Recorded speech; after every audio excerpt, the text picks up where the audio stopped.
Welcome to Elevate, the masterclass where we dissect the elements of exceptional achievement and lifestyle design with a focus on personal growth and real estate investing. Now, here's your host, Tyler Chesser. Elevate Nation, welcome back. This is Tyler Chesser. I'm so thankful to have you here. I'm so blessed and grateful to be sitting here with my new friend, Mike Payton, otherwise known as Payton. How are you, sir? I'm terrific, Tyler. Thanks for having me.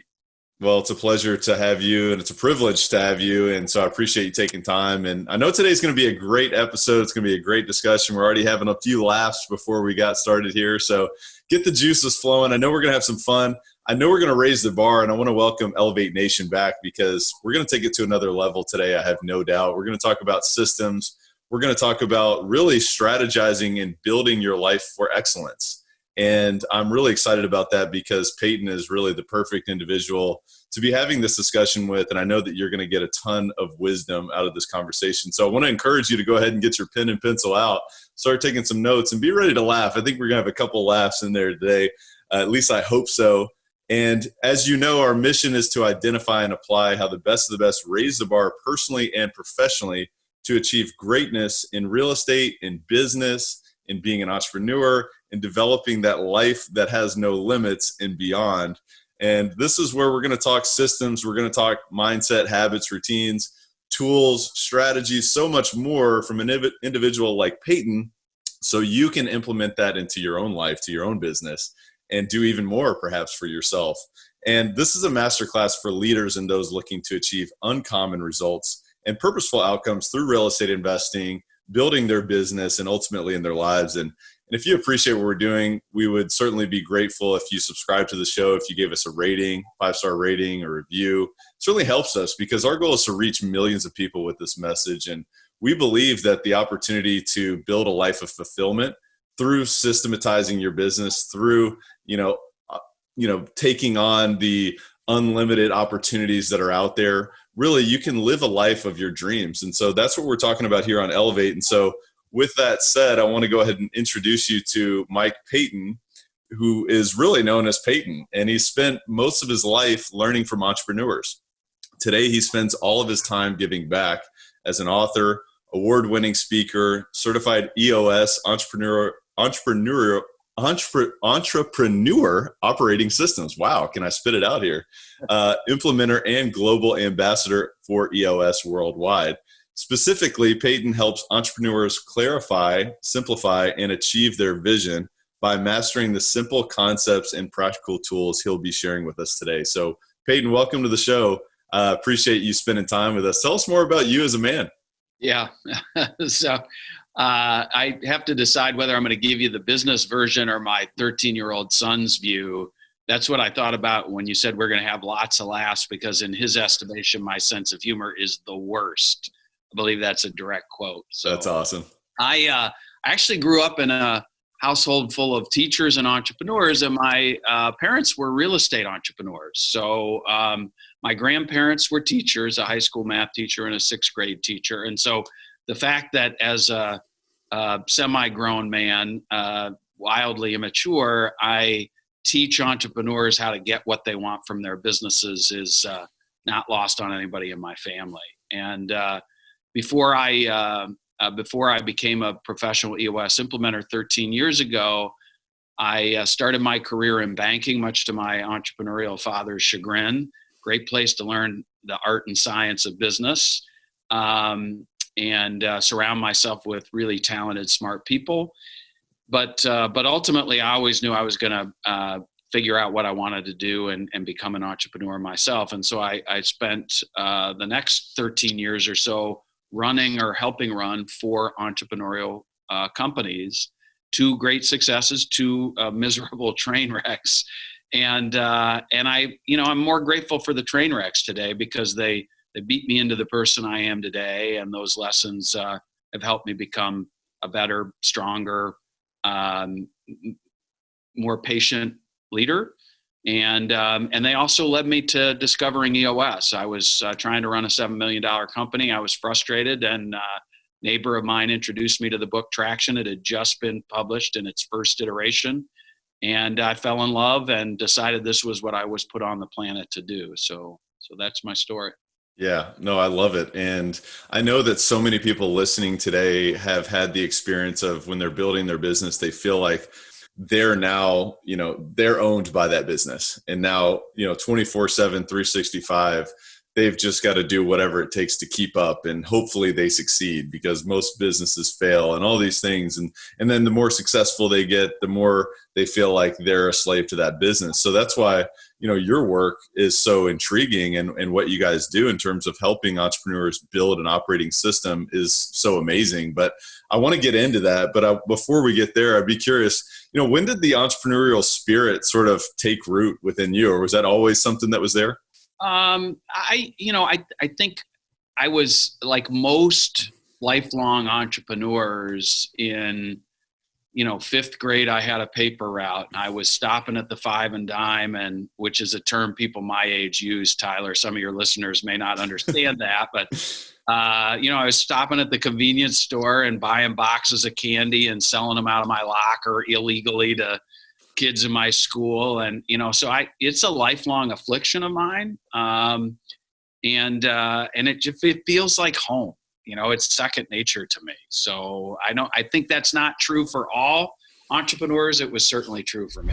Are you someone who's seriously looking to elevate your life, your business, your real estate portfolio, your cash flow, your deal opportunities, your access to opportunities, your network this year? Well, if that's you, then I invite you to visit coachwithtyler.com, because I'm currently opening up a few coaching spots for people like you who want to close the gap from where you are to where you want to be, and really, expand that beyond your wildest dreams and explode your business, explode your deal opportunities, explode your vision for what you're looking to create. If that's you, I invite you to visit coachwithtyler.com. I really have to tell you that this is not for everyone. This is only for those who are decisive. They're committed. They're willing to do whatever it takes. They're willing to invest time, energy, and resources into themselves to get to where they want to be and to live a life without limits, to elevate to a life without limits, which is really what we're all about on this show. If that is you, again, I invite you to visit coachwithtyler.com. Again, that's coachwithtyler.com. Yeah. So talk to me about that. I mean, when you sort of had this innate sort of curiosity that drew you into that sort of behavior, was it also at the same time where you said, I'm going to do this and I'm going to do this at the highest level, or did that come later? I'm just curious. Well, I think the driving force for me has always been independence. I want to be independent. And part of that is an economic independence, but part of it is, responsible for your own well-being and accountable. And, you only get to eat what you kill, right? I mean, that's just sort of my innate sense. And, I've never been particularly good at asking for permission. Yeah. So, when did I refine the ability to do that? Well, frankly, every mistake I make, if I have any gift, it's the gift of not letting any mistake go wasted, right? Of learning every time I fall down and skin a knee, not to do it that way the next time. And then when something works, to repeat that over and over and over again and apply it to other aspects of my life. But I don't know that there's any innate greatness in there. It's acquired greatness for all of us. And, I got a long way to go and a lot of additional acquiring to do, because I'm making tons of mistakes every week now, 56 years later. So yeah, that's one thing that I think is so similar across great performers, is that they know that there's still more. They know that there's always another level. They know that, mistakes can take you to that next point, to that next opportunity. And, it's the willingness of making mistakes that I think sets a lot of people apart, because some people just overthink it and they never take action. And so I think there's a huge takeaway there. The other thing that I find that's so interesting is that a lot of people will start a business, or they'll invest in real estate or whatever it may be, because they want, time freedom or perhaps independence. And, a lot of times what they see is they get the opposite, especially when they start. I mean, was that your experience as well? I mean, you mentioned a few of the mistakes you had. Well, you started the serious questions about business this way, talking about how, you get trapped by your business. That's why the book Get a Grip that Gino and I co-authored is called Get a Grip. And this is something my father told me a long time ago. It's also consistent with Gino's learning, is that as an entrepreneur. But he said, if you can't go on vacation and come back and your business is running as good or better as it was when you left, you don't have a business, you have a job and you're a slave. And so I've always been seeking entrepreneurial freedom. And of course, entrepreneurial freedom is scary because in order to get it, you have to let go of the things you desperately want to control. We all want to control the outcomes of every risk we take and every decision we make, and you can't. That's the definition of entrepreneurship. And so, this is scary, emotional, uncertain stuff we have to deal with in normal environments. And with the crazy environment we're in right now, it's 100 times worse than most of us have seen in our lifetime. But for entrepreneurs, it is a slightly more intense, more global view of entrepreneurship than what they've been used to most of their lives. Yeah. Well, and it's one of the things where it's like you look out the window, theoretically, and you say, wow, there's a lot out there that I can't control, right? There's a lot of things that are way outside of my control. But what is it that I can control? Obviously, the first thing we can do is we can control our minds. We can control what's in between our ears and, the thoughts that we allow to fester. But beyond that, it's our actions. It's, it's what's in front of us today. It's how we treat other people. But then it's also, in terms of developing your business, if you really want a life without limits, it's got to be systematized. It's got to be, controlled and really in a system and delegating other things to other people. And so that's what I love so much about your work is that you allow, this to be sort of a culture driven, system to where other people can own parts of this and they can feel empowered to help you grow that. And really, it seems like it creates, long-term loyalty, not only with just the entrepreneur who's so passionate about their mission. Of course, they've got all these driven sort of intentions, but then, it creates this family for other people. So I'd love to just dive in there, maybe from the beginning, where's best to start? Yeah. So I would just say, you nailed it there. What I would summarize is EOS is a way of turning vision, an idea, your passion into consistent execution across a group of human beings aligned around that common vision so you get what you want. And for most entrepreneurs, what you want is not a fat bank account and a country club membership. It's having a positive impact in the world, being surrounded by people you like and trust and who like you back, having freedom to pursue your other passions. For most of us, that includes spending time with our families and being compensated appropriately. And so, that's what EOS is a mechanism for doing that, because the best idea in the world never executed is completely immaterial. Completely immaterial. And so it's all about execution for us. And that's what we're laser focused on. And if you're not getting everything you want from your business today, in my opinion, you need a system, a way of running your business, and alignment amongst the people you rely on most to use that system and that set of tools to get it with discipline and accountability. And whether EOS is the right fit for you and your team or some other system is, I know darn near for a fact that you need a system to achieve what you want to achieve. Yeah. And the only way to do big things, in my opinion, is to build a team and to build systems. And one of the things that I love so much about your all's work is, the level 10 meeting. One thing that I do with my team each and every week is we have a level 10 meeting and it's structured. And, a lot of times, I don't know about you, but you have meetings in so many different ways of your life and so many different parts of your business that you're like, man, did we actually accomplish anything there? Are we actually moving something forward? And I love there's a great structure to, build your meetings that are the same way every single time. You can still have fun. Obviously, you don't have to be a robot, but you actually structure your time appropriately. And then you actually have things, all right, here's what we talked about last week. Here's what we're holding each other accountable for. Did you get this done? Yes or no? I love that.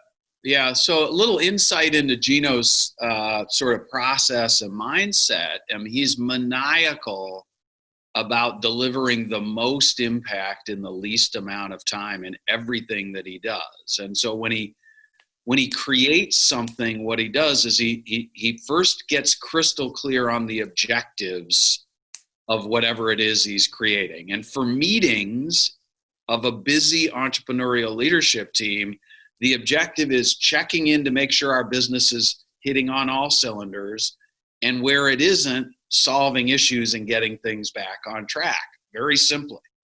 And so what he did was create what's called the level 10 meeting agenda to ensure that in 90 minutes for most entrepreneurial leadership teams, once a week, if you get yourselves in the room, roll up your sleeves and follow this proven agenda and approach to keeping things on track and solving your issues, you're going to turn what for most leaders is the worst part of their week, meetings, into the best and most productive part of their week, a level 10 meeting. And that's where the name level 10 came from. On a scale of 1 to 10, we want our clients to consistently rate their meetings an 8, 9, or 10. Yeah. And, a few of the components that I think are so valuable is developing a scorecard within your business so that each individual on your team, has a set of numbers that they really own and that they can drive. And I love that you can really, it's like, all right, here it is. Here's the facts. We're not debating this. This is just what it is this week. And we can synthesize this and develop it into, in our IDS section, our identify, discuss, and solve section, right?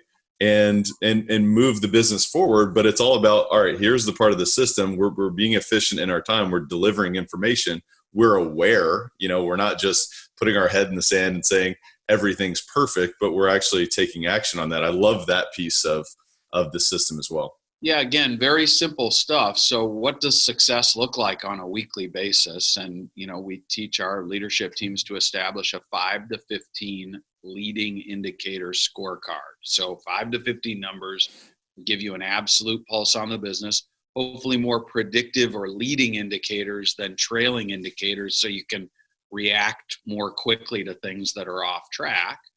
And in that weekly level 10, each owner of a measurable, the person accountable for keeping it on track, has to say out loud, on track or off track. When the number's on track, the team moves on. Oh, good, we're hitting our numbers. When the number is off track, or you're seeing patterns and trends develop that scare you a little bit, then you drop it down to the issues list and you IDS it. That's another EOS tool called the issue solving track. IDS stands for identify, discuss, and solve. And that's a way of getting to the root of why it's off track and making sure you make the decisions and take the actions to get it back on track next week or the week after, so you no longer have an issue. And that's kind of the mindset. If you can imagine doing that somewhere between 3 and 15 times week in and week out in a 90-minute meeting, you're going to be spending very little time with your team, but still really getting to the root of what's broken, what you're worried about, what's not optimal, and solving it for the long-term greater good of your organization. That's what leaders should do when they meet, rather than sharing ideas or small talking or discussing things endlessly and never really identifying the root cause of the issue or putting plans in place that solve them. That's so true. And I think it's such a great takeaway for real estate investors specifically, as well, as because you need to know what's going on real time in your business. Looking at, numbers for the previous month certainly is helpful to a certain degree. However, you can't really influence those numbers. You can't really influence the direction of your business if you're not aware of it on a consistent basis. And I think there's so much value in just the concept of having an awareness of what's actually going on right now and saying, all right, here's the good, the bad, and the ugly. Let's discuss this. Let's strategize and let's put it in motion. Yeah. Because, a lot of folks they're making decisions based on results that are already in the rearview mirror. Well, or pure gut feel, right? So your greatest strength can be your biggest vulnerability. A lot of entrepreneurs have great guts. Why did you buy that particular piece of property? Well, I just felt like that part of our community was underdeveloped and there was real opportunity there. I never want to dismiss the value of great entrepreneurial gut, but that gut instinct validated with data, man, is that a powerful combination. And if you can get both of those things working well in an entrepreneurial company, you're going to win a lot of battles and you're going to defeat a lot of competitors, and you're going to run a consistently effective operation. And that's what it's all about. Yeah, that's a good one. I'm glad you said that, because I think a lot of people may say, well, maybe you just remove your instinct from this. And I think there is a lot of value in instinct, because 100%. there's some data that's been collected on the subconscious level that's extremely valuable, that many people, have created a ton of success with. So I love that. 100% agree. Yeah. Yeah. So talk to me about one thing that I think is also extremely important, with Elevate, just the concept of elevating your life and elevating your business, to the next level continuously and always raising that bar. It's all about setting intentions and setting goals. One thing that I love about what you guys do is you talk about rocks, right? So talk to me, tell the listeners a little bit about the concept of a rock and how does that work? And I want to start by saying that, over my right shoulder here is the EOS model, and what we're doing when we're implementing EOS with a entrepreneurial leadership team is we're strengthening the 6 key components of the business. And the component at the top of the EOS model is called the vision component. And the vision component is about getting everybody in the organization 100% on the same page with where you're going and how you plan to get there. And the traction component, which is where I'm going with rocks, is about executing on that vision with real discipline and accountability. And vision without traction is hallucination. And so when we're focused on strengthening the traction component with our clients, we're trying to get crystal clear on exactly what actions, owned by whom, need to be taken in order for us to achieve our vision. And in most organizations, at best, those things are murky. We kind of have a vision. We're kind of on the same page. We sort of have a plan. We're not sure who owns it. This is very common stuff. Well, it's shared accountability. Well, when 2 people are accountable, nobody's accountable, right? And so that's all rock setting and goal setting in an EOS company is. It's saying, okay, you've declared that you want to accomplish this. What do we need to accomplish in 2020 in order to make that a reality?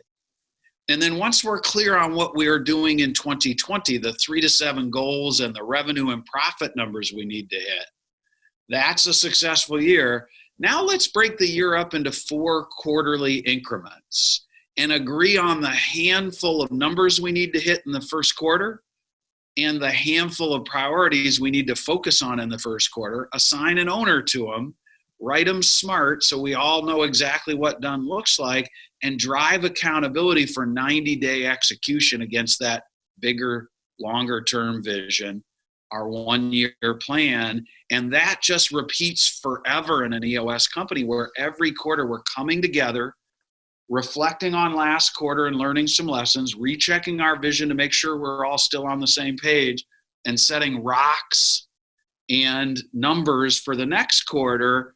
And that creates a 90-day world for the organization, where every 90 days you feel like you're resetting the bar, refocusing your energy around the right priorities, and driving execution with real accountability and discipline. That's EOS in a nutshell. Yeah, and then discussing it on a weekly basis. Are we on track? Are we off track in terms of what we committed to? And I love just, you come up from a high level of vision and you chunk that down into who's responsible for what.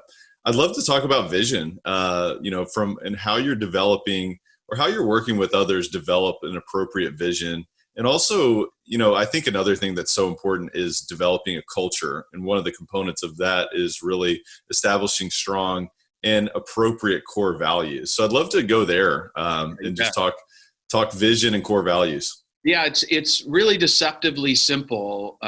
When an EOS implementer is working with his or her client's leadership team, really what we're doing is we're asking 8 simple questions to strengthen the vision component. And we're putting the answers to those questions on a 2-page document called the VTO, or the Vision Traction Organizer. And so the 8 questions are: what are your core values? What's your core focus? What's your 10-year target or core target? That describes who you are as people, what you love to do and are best at, your company's sweet spot, and where you're going long term. The fourth question is, what's your marketing strategy? Who's your ideal customer, and what message are you going to use to compel more of those kinds of customers to do business with your organization? And then the fifth question, the last question on the vision side of the document, is what's your 3-year picture? The 3-year picture is a picture of what the company's got to look like 3 short years from now to lay the foundation for achieving your 10-year target. And that's the company's vision. And the rule for answering all those questions is I just ask question 1, and then I refuse to move forward to question number 2 until everybody sitting around the table agrees on the answer to question number 1. Because in most organizations, Bill sitting over in that chair is never going to agree with anything anybody else on the leadership team wants or says. And if that's the case, you can't strengthen the vision component without strengthening the people component. Bill might need to go. And that's how we do this work. The traction side of the document, the second page of the VTO, there are 3 questions there. It's what's your 1-year plan? I already touched on that. What are your quarterly rocks? And what are your long-term issues? The things getting in the way of executing on your plan. And so it's the vision side of the document, the traction side of the document. When you combine those 2 things into one, you have a clear vision and the framework for executing on it. And that's what it's all about. What do you see most companies struggling with right now? I mean, not talking about the economy or different things are out of our control, but in things that are in entrepreneurs' control, what do you see most struggle with? Yeah, so, I'll give you a couple of themes. So first and foremost, people. We did a survey recently of our clients and asked them to name their most common frustrations. And the number 1 response on 82% of the return surveys was people.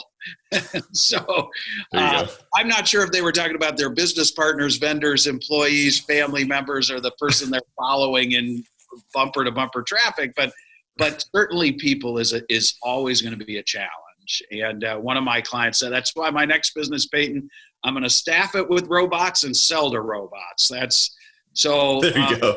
That's a common challenge. But aside from that, from a uniquely entrepreneurial standpoint, I think it's this false belief that it's your lot in life to struggle, that you can't be happy running an entrepreneurial company, that you can't be at peace, that you can't be free, that you have to let go of your passion because I don't deserve to come to work excited every day. And, if any of your listeners are out there feeling like it's their axe to grind to be an entrepreneur, life is too short to be miserable. For God's sake, please, I beg you, get some help, because owning and running a great entrepreneurial company should be fun, should be rewarding, and shouldn't be, a cross to bear. That's a really good point that you bring up, because I feel like most people are like, I'm just grinding, I'm just, paying my dues and I'm getting to the next level and all these different things. And, I think that there's a lot of that that's really, I guess, metastasized in society, that, an entrepreneur, you have to just grind and you have to, just go through so much pain. And certainly there are times when, you struggle and you have some, some of those thoughts. But I guess, do you see that as it maybe as metastasized in the mind of individuals who say, no matter what, even if times are good, I still need to be suffering in some capacity? Yeah. I think there are a lot of people, there's a lot of perfectionists who are successful entrepreneurs. And the combination of unrealistic expectations and fierce determination and a solid work ethic turns into a lot of 80-hour work weeks. Yeah. A lot of failed attempts to delegate to other people who can do the same work faster and better than you for a fourth of what you would pay yourself, and so we get stuck in that sort of psychological trap of believing that all entrepreneurs have to be miserable. Now, you nailed it. I am not at all saying this is a walk in the park. Being an entrepreneur is scary. There are 6-month spurts and sometimes 18-month spurts where if you're not busting your tail every day and making tons of sacrifices, your business is going to go under. I totally get that. But when things are good, when you've been growing for a while and you still are in a painful place, I just beg everybody, ask yourself what I might do differently to get out of this sort of trap, and reach out for help to a professional EOS implementer. That's what we do. Our job is freeing entrepreneurs to live the life they imagined when they started their business. And we're doing it, successfully around the world to the tune of thousands of entrepreneurial companies. One of the things that I'm so fascinated with in life and in business is just human psychology. And I'd love to know, and we haven't talked about this, I haven't prepped you on this question or anything, but just in the, organic nature of our conversation, I'd love to know, do you have any clients who have successfully implemented the EOS system? They've built tremendous systems in their company. They've developed clear vision. They've developed clear core values. They've even perhaps brought on, people in their business that match up with their core values. And so they've selected the right individuals from a high probability perspective, but they still have this mentality that they need to struggle. I'm just curious, does that happen? I think, yes. I mean, I think, I'm no therapist and I have no pedigree here. What I would say is, I think that what I've learned of the human psyche is there's always a little inner voice that you're struggling with. But what we're trying to do with EOS, Tyler, is we're trying to demonstrate over and over and over again that the immovable barrier you thought you were dealing with is in fact movable. And it happens early and often in the EOS implementation process. And so what I see is gradually every member of the team, not just the entrepreneur, starts to understand that there is a solution available to every issue. It's just different than the way things are working now. And you need to let go of the fear you have of doing things differently in order to embrace the potential that some new reality might present itself. And I'll give you a specific example. Almost every organization has a person in it who's really good at his or her job, but is a cultural train wreck. And if you have one of those in your organization, you're probably like I was the couple of times I dealt with this before I discovered EOS, you're stuck. Because on the one hand, you love the results this person gets, but on the other hand, every time Bill or Sally walks through the office, you look at the path they've just navigated, and there's like bloody limbs of other members of the team laying all over the place. It's awful. And so there are thousands of entrepreneurs out there here in the Twin Cities where I'm located right now who think that there's no way in hell they could initiate a conversation that would lead to changing that. And I'm here to tell you, I watch it happen all the time. And 80% of the time, it happens without the person needing to leave the organization. And so if you feel stuck by that kind of stuff, it's just my lot in life.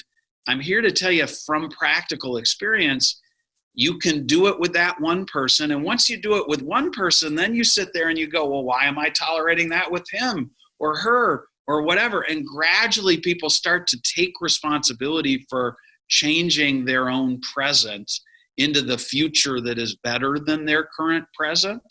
And it's pretty tough to feel sorry for yourself when you're doing that over and over and over again. That is That's what I observe.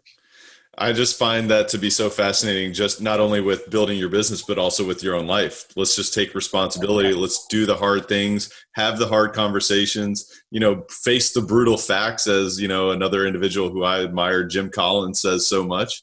Face the brutal facts and then let's deal with it. Grow up and be an adult. How much more satisfying is it in your life to have those tough conversations? So is that what you're saying in terms of your business, is just have the conversation? Yeah, the pain of the status quo needs to feel like it's more acute than the pain of the future for you to change the future. And if you're not going to change the future, quit whining about the status quo, because it's a choice you're making. You're not stuck, you're making a choice. I realize the choice has costs. I totally get that, but that's what entrepreneurial leaders learn to do really, really well over time, is they learn to make a decision not kick it down the road 90 days, and create a future that they believe will be better than their past. Sometimes we screw it up, happens all the time, but it's better than sitting still for most entrepreneurs. I'm going to go out on a limb here and just say that I think there's a few people listening to this that this is speaking directly to right now. What decision do you need to make and take action on right now? So thank you for speaking to that, Payton. I really appreciate that. I want to switch gears just a little bit here and talk about you yourself. One of the things that we are so fond of here is personal and professional growth, investing in yourself, learning, growing, becoming more capable as an individual so that you can then show up as your highest self, whether it's in your personal life or in your business. So I'd love to know, what would you point to as something that you've raised the bar on recently? Maybe you've kind of challenged yourself and you've become more, whether it's in your personal life or professional life. Just curious. Yeah.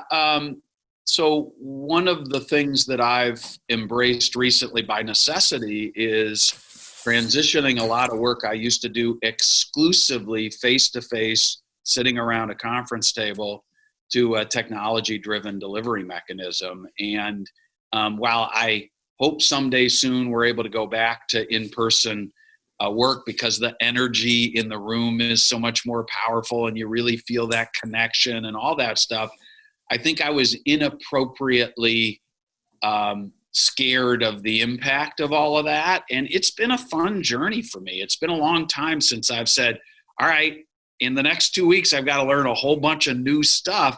And so I've enjoyed the hell out of it. And as my client mentioned, the quality of the work has not suffered one iota.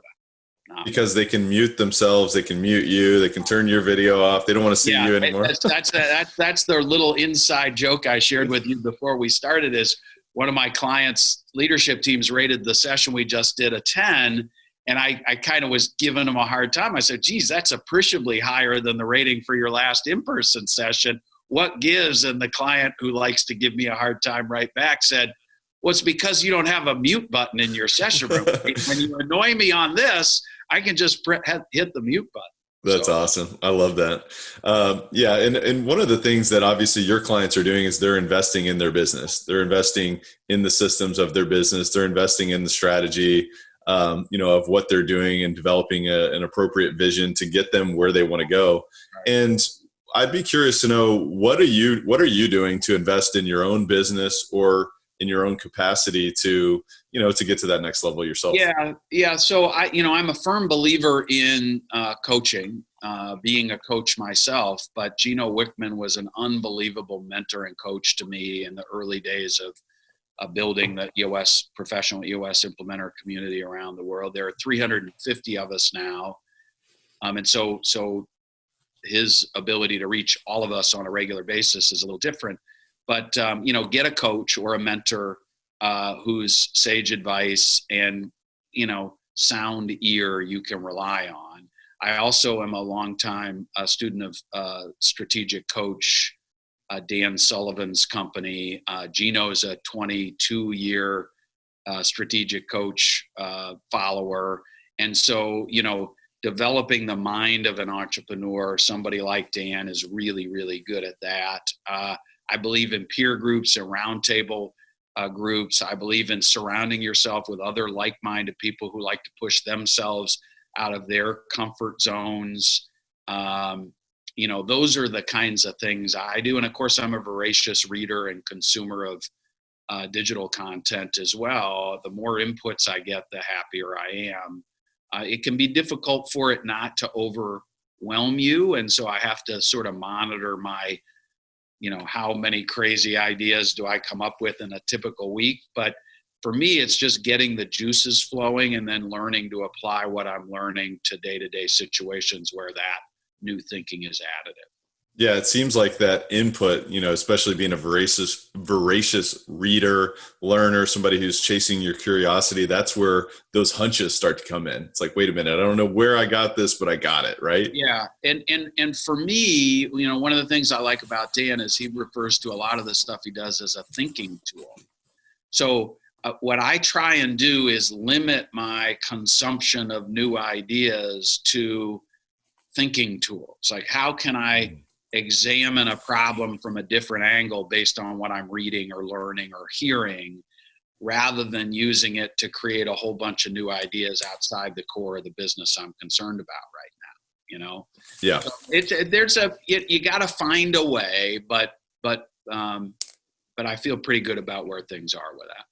One thing I'm so fascinated with high performing individuals is not only the systems that they build and the strategies and the thinking tools that they, develop and put into their own life, but it's also the conscious choice of habits. And I'd be curious to know, how have you structured your life from a habitual standpoint? I mean, is there anything that you'd point to directly? Yeah, I participate in daily spiritual centering meditation to, what I want to say, calm down my lizard brain and refocus my frontal lobe. I like to live in a centered, calm, peace-filled, objective place, and left to my own devices, I'm not particularly good with that. And so I ask for God's help, and I get quiet, and I calm my active mind, and really just find peace, ask for help, and try and communicate with others and be in the world in a way where I'm calm, collected, and serene, because I can get spooled up real quick when I'm sitting back here. This episode of Elevate is brought to you by CF Capital, a real estate investment firm formed by myself and my partner, Brian Flaherty, where we invest in multifamily real estate communities across the Southeast United States. If you'd like to learn more about our approach, our mission, our acquisition criteria, and how you can learn more about future opportunities, visit cfcapllc.com. Again, that's cfcapllc.com. Yeah, we all can, right? That's a human condition, and there's a lot of value there for sure. And I mean, how long have you been doing that? Has it been many years, or? It's been almost 10 years now. Yeah. Okay. Is that one of the, would you say it's been a compounding effect for you? It's something that's paid off more over time?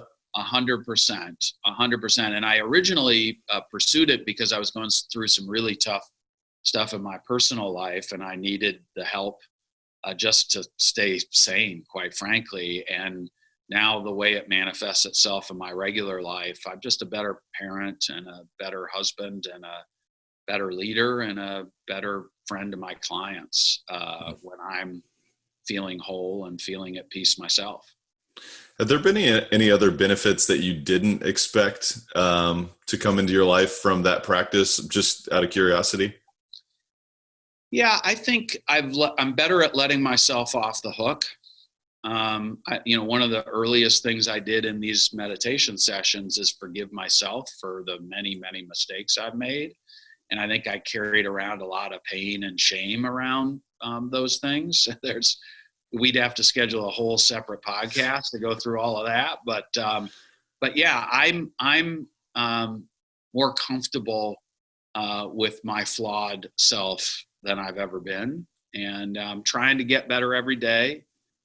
Trying to make fewer mistakes on a daily basis. Some days I win and some days I lose. But yeah, that's been certainly not what I went in for, but it's been a nice surprise.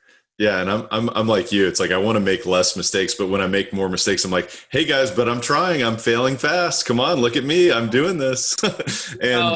I'm paraphrasing here, and I don't even remember the original author, so I apologize. But if you're not making any mistakes every day, you're not taking any risks or making any important decisions either. And so. Yeah. Again, this is about your desire to move forward and change your circumstances. And in order to do that, you have to take a little bit of risk, and you're going to be wrong from time to time. And it's okay. Yeah. The entrepreneurial journey is such a personal growth process that I've noticed myself, and I know many others have as well, is it just causes you to really dig deep if you want to stick around, if you want to build a long-term sustainable business. And your mind is always going to tell you that you're going to fail, or all these problems are going to happen, and all these things. You should be anticipating, potential, practical, challenges to overcome. But if you get too overwhelmed, that's when you start to become your own worst enemy. So I love to hear that you're investing yourself in that capacity. Yeah. So talk to me, I mean, as somebody who's such a voracious reader and learner and someone who's open to new ideas and new information, is there anything that you've substantially changed your mind about over the past few years? Over the past few years, technology and its value in connecting humans. EOS Worldwide has been running remotely forever. And so we've done every one of our level 10 meetings forever virtually. And, I'm a big fan of Zoom and love the ability to connect remotely when you can't connect in person. And right now, most of us are struggling with that. I've firmly concluded that generational stereotypes are for the birds. So that is something I feel really strongly about. So there's a lot of people my age, I'm 56, almost 57, who like to make fun of younger generations. And, my observation is millennials or Gen Xers or Gen Yers have all the same generational attributes of every other generation. Some people are highly effective and productive and humble and have no sense of entitlement, and some people aren't. And to seize on some group from one different generation or other and label that entire generation with positive or negative stereotypes seems to me to be a waste of time. And what I'm watching is young leaders of entrepreneurial companies are hardworking, innovative, care a lot, collaborative, fully engaged, not selfish. I just see enough evidence that I would urge anybody who's stuck with a generational stereotype mantra in their brain to just let it go and focus on everyone as a unique, distinct individual with good and bad attributes, and try and help them be their best selves. Yeah, that's a huge takeaway. I think generalization is one of the most dangerous things you can do as a human being, is just expect that someone's going to be like what you stereotyped them to be. Leave your expectations at the door and get to know that individual, right? Right. I don't know about you, but the core of my business is all about relationships. And so if I have an expectation of who this person is going to be before I actually find out who they're going to be, I'm putting myself at a disadvantage to build a true relationship with that individual. So that's a great takeaway. I love that. Talk to me. What are you most excited about these days, Mike? Yeah, so I'm most excited about the spread of EOS around the globe. This has become a truly global organization. We have 350 professional implementers truly around the globe, and the demand for EOS in its purest form is growing most quickly outside of North America. So that's really, really exciting. We're planning to formally launch a European implementer community later in the year. I'm excited to be a part of that.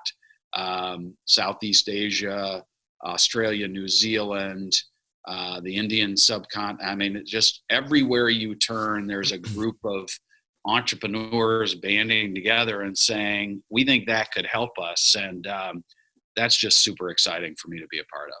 That's amazing. Yeah. What a great opportunity to help the world pivot away from the challenges now and to build, their own system, their own, business to create what they want in their life. And what a better opportunity then to collaborate with you guys on EOS. And we'll definitely put links into the show notes of how you can collaborate with Payton and his team there with EOS worldwide. Obviously it is worldwide. We know that now. So what's the driving force overall behind what you do? Just helping entrepreneurs get what they want from their businesses. That's it. I wake up every day wondering how I can do that with as many people as possible, for as many people as possible, and how I can be the most effective at that. And when I find myself doing stuff that isn't that, I want to put it down and refocus my time and energy. Love that. Love that. All right. So what I'm most excited about here is our rare air questionnaire. We call it the rapid fire section. We call it the rare air questionnaire. And this is all about raising the bar. It's expanding. It's growing to elevate to a life without limits. And we're going to continue to raise that bar. And one thing you talked to me earlier about was that you're a voracious reader. So we got to dive into that one. I want to know more about that. What are some of the most impactful books that you've read in your life and why? Well, you prepared me for this. And so this is the original copy of Traction that I got from my neighbor 13 years ago. It's dog-eared. I've taken all the little Post-it notes out of it, but that changed my life in a profoundly positive way and has changed the lives of hundreds, if not thousands, of other entrepreneurs as well. This is a great read, a book called Integrity by Dr. Henry Cloud, and I love the subtitle, which is The Courage to Meet the Demands of Reality. It's also pretty beat up, as you can see. I don't read anything once. And then a book that really was the first business book I read that in my young, prideful, not particularly humble self, I wasn't able to say, oh, that will fix everybody else. This one hit me in the core, and it's a book called The Oz Principle. It's probably 25 years old now, but it really was the first book I read that made me take responsibility for my own failings as a leader and even a team member in solving problems. And, that thing I said about you got to be willing to change your future, that came from that. So those are three real high on the top of my list. That's awesome. I love the just the nugget there of he never reads one book just one time, especially if it's a good one, right? Yeah, that's right. Dog-eared and underlined and notes, I'm sure. That's awesome. Yeah, you just, again, thinking tools, Tyler. It's about thinking tools. And sometimes you can read a paragraph for the sixth time and it speaks to you in a way that maybe you never got before. So yeah, that's kind of my approach. Yeah, I've definitely experienced that myself. Sometimes I read a new book. It's like, I don't feel like I've ever read this before. I've read it 4 times. It's like, what is going on? I get that a lot. When'd you put that in Get a Grip, Payton? Exactly. I only wrote it once. It's amazing how the human mind works. I love that. So what would you say outside of what we've talked about today is the biggest way that you elevate your life on a daily basis? Yeah, being present, and it's the biggest struggle for me, and the biggest success story for me when I'm on top of it is I just really focus on being fully present and really hearing and experiencing moments rather than thinking 5 chess moves ahead. It's that runs counter to my natural hardwiring, but that's my big level up opportunity and why I work so hard at the spiritual centering. Any sort of tactics that you would suggest for Elevate Nation to be more present? Because I know many people struggle with that. You're always thinking about where do we want to go in the future, right? Phones completely off. Love it. Vibrate doesn't work. Vibrate means you're going to sit here wondering for 15 seconds, maybe 2 full minutes, what that vibrate just was. And you're not going to be present for the conversation. Turn them off. Turn them all the way to do not disturb. Quit. It will wait. It will wait. I promise you. It will wait. That's great. That was actually, I was with my team this morning. We were talking about how we're going to win the day. And my thought was presence. I'm just going to be where I am. And I love that you brought that up because it seems like a superpower in today's world. We're all called to, be in 20 different places at once. But yeah, well, the phone creates dopamine, and dopamine's a powerful drug. So yeah, I get it. I struggle with it too. I'm deeply empathetic, but for sure, for me to be at my best, I have to learn how to be better at that.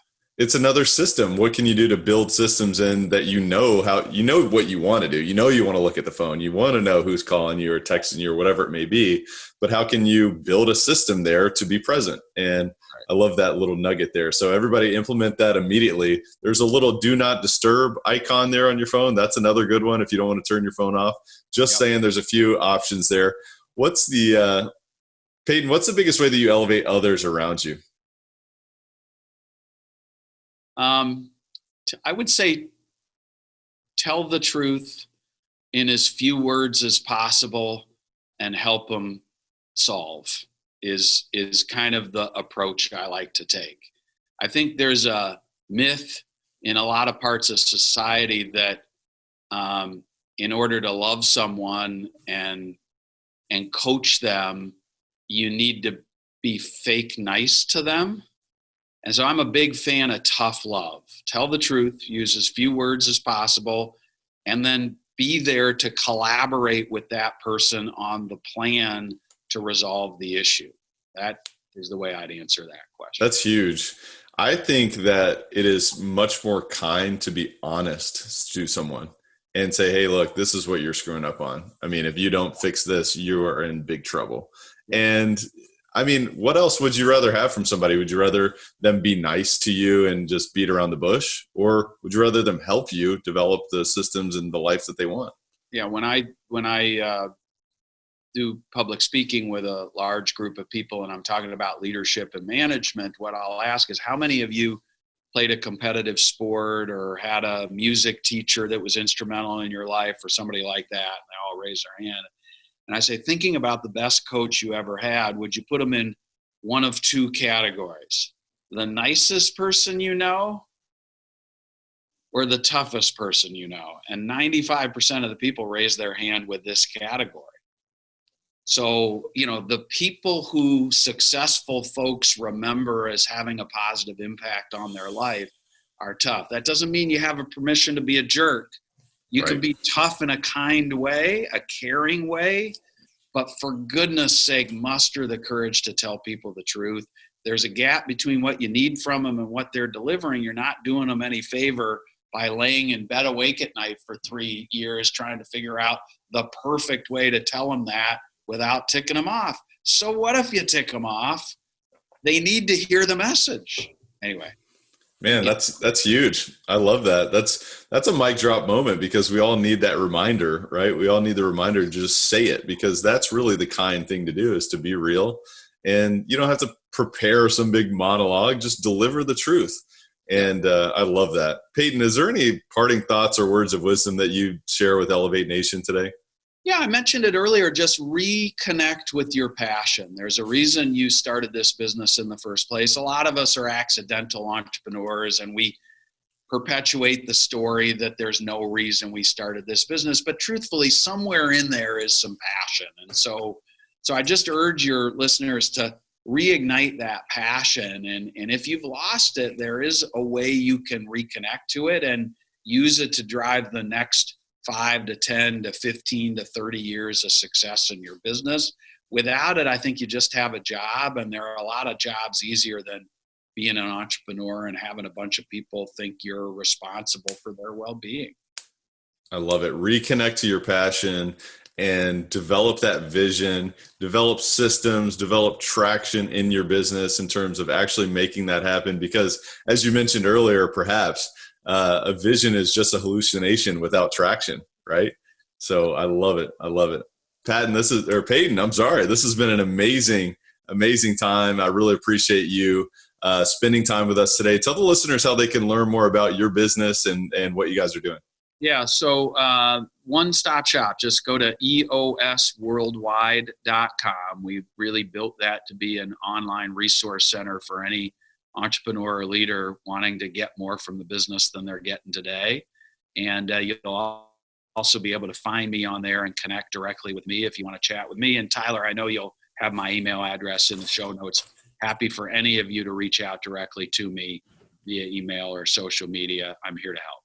Absolutely. We will put a link in the show notes to their website, of course, Payton's, social media links, all that good stuff. So you can make sure that you follow him there. I know he's sharing a lot of great insights and a lot of wisdom. And I want to, reiterate that, as I normally do, that you've got to re-listen to the show, because as we talked about, when you read a book, you're like, wow, I didn't even know I read this book before. And I know that will be the case today, because there's so much wisdom here.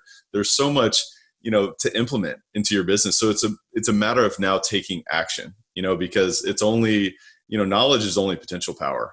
The real power is actually massive action. And I know that our listeners are going to take massive action today. They're going to pause. They're going to put their phone on do not disturb. They're going to turn their phone off, and they're going to focus, because that's how you really get the rubber to meet the road. That's how you really get a grip on your life, is by doing. And so I'd also encourage you to share this with a friend, because really the teacher is who learns the most. What did you learn today that you didn't know before? And how can you anchor that into your own understanding? Well, you can do that by sharing with someone else. So share this with a friend, pay it forward. You can even screenshot this episode and you can tag Payton, you can tag myself, you can tag Elevate Podcast, and you can share that with your friend that way. So it's such an easy way for you to pay it forward. And again, I really appreciate everybody tuning in. And Payton, thanks for being on the show today. Absolutely. My pleasure, Tyler. Great to be here. Absolutely. Elevate Nation, we'll see you next time. Thank you for listening to Elevate. If you enjoyed this episode, be sure to rate, review, subscribe, and pay it forward by sharing with a friend. Most importantly, take this opportunity to elevate your results by taking immediate action on what you learned. For more, visit elevatepod.com.